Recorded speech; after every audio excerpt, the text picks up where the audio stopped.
السلام عليكم ورحمة الله وبركاته. ازيكم يا حبايبي؟ عاملين ايه؟ يا رب تكونوا بخير. النهارده هنعمل تحلية كده للبيت كله ب22 جنيه بس. ب22 جنيه بس، ب22 جنيه بس. حاجة كده سهلة وبسيطة وسريعة.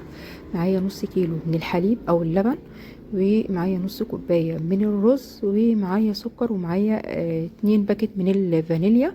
هنا حطيت مية على النار وشطفت الرز شطفة، اللي هي نص كوباية. طبعا لو رز من رز الساعة او الضحى او اي رز من الانواع اللي هي بتبقى في الكيس، بس نوع يعني بيكون كويس، ده مش بيتغسل. الرز اللي بيتعمل بلبن مش بيتغسل، بس طبعا انا مش عندي، كان عندي رز سايب فعملت منه، حطيته شطفة كده واستخدمته. خلاص هسيب الرز يتسلق سلقة كويسة، وياخد ويدي كده مع نفسه. يا ريت تحطي حبة لبن مع المية علشان خاطر يبقى طعمه احلى واحلى، بس انا طبعا مرضتش علشان خاطر اوريكم اللبن وانا بحطه. طبعا هنا بقول لكم هنا ما ياخدكوش العشم قوي، بتقلبوا بالمعلقه عشان ما تجرحش الحله، يعني قلبوا كده على بالراحه يعني. خلاص، وطبعا النار طبعا تكون هاديه على الرز. هنا زي ما بقول لكم انا ما غليتش اللبن، وبتوع المحلات ما بيغلوش اللبن اللي بيعملوه مع الرز. خلاص بيحطوه كده وهو بقى بياخد ويدي مع نفسه مع الرز،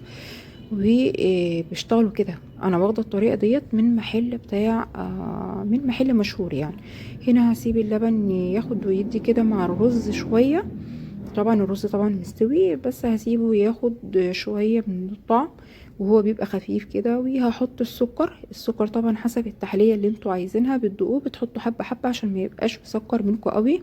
طبعا هنا الرز بيبقى خفيف، ما بيبقاش تقيل عشان خاطر وشه يبقى مكرمش ويبقى طعمه حلو. بس طبعا احنا كان نفس ساعتها الوش المكرمش ده بيبقى تاني يوم، بس انا مش هستنى يعني وشه يكرمش، مش هيفرق معايا في الطعم. وانا بصراحة كنا عاوزين ناكل يعني في وقتها حاجة حلوة وسريعة. فطبعا هنا أنا بوريكم اهوت هو بيبقى كده خفيف، وخلاص كده هو غلى وبقى تمام التمام. في اخر حاجة هحط الفانيليا.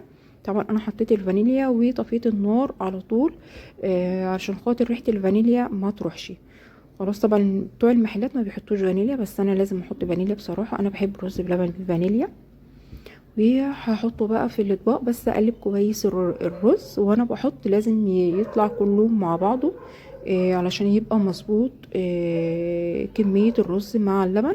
وارص كده في الاطباق او الكاسات او ايا كان زي ما انتوا عايزين، واحط على وشه المكسرات. عندك حطي، ما عندكيش خلاص انا حطيت زبيب وجوزة هند.